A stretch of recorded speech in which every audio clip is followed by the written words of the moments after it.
La Coupe Femina, c'est un événement tout simplement mobilisateur, distinctif, qui réunit des navigatrices. C'est le seul événement, je dirais, course amateur. En fait, on dit course. C'est une occasion de rassembler des femmes qui vont oser la mer, des femmes qui vont essayer de prendre leur place. On le sait que les sports nautiques, c'est majoritairement masculin et les femmes suivent. On veut qu'elles prennent leur place.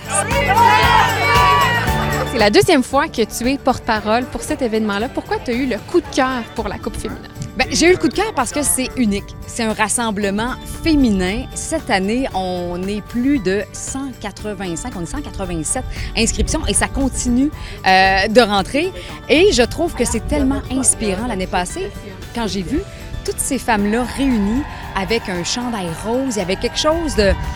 Il y avait un message fort. Je pense que c'est important de se mobiliser et de démocratiser la voile au féminin.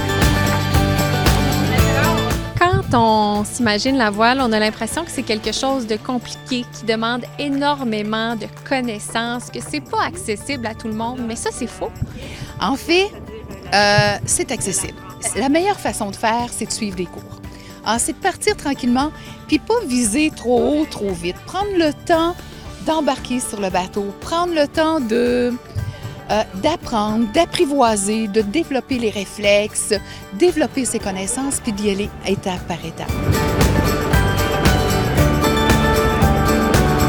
Pour toi, ce coup de cœur-là pour l'eau, pour la voile, c'est quand même assez récent. Ben oui, ça fait même pas 2 ans.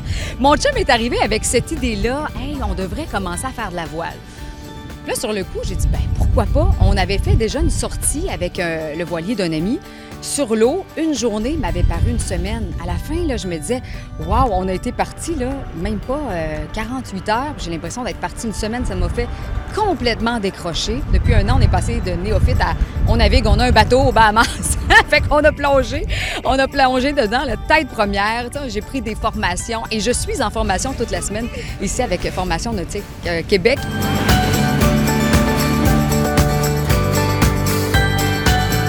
Et qu'est-ce que tu dirais en terminant à ces femmes qui trouvent ça très intéressant, c'est un sport qui les attire, mais qui ont peur peut-être de s'aventurer là-dedans, que c'est compliqué, que ça coûte cher? Qu'est-ce que tu leur dirais à ces femmes? Bien, moi, j'ai envie de vous dire que si je l'ai fait, tout le monde peut le faire. C'est accessible. On a de magnifiques plans d'eau au Québec. Il faut en profiter.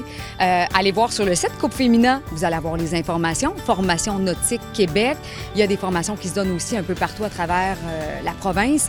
Mais c'est de plonger, de ne pas avoir peur, d'y aller en confiance. La sécurité d'abord, puis il faut avoir du plaisir. Et pour le savoir, il faut l'essayer. Pour les curieux, est-ce que les gens peuvent venir voir comment ça fonctionne en fin de semaine? Tellement, là, on veut tellement que les gens viennent encourager les filles.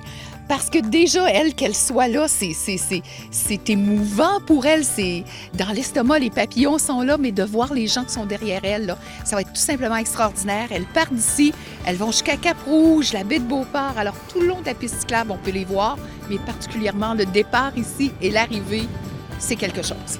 L'invitation est lancée. Merci beaucoup. Merci à vous.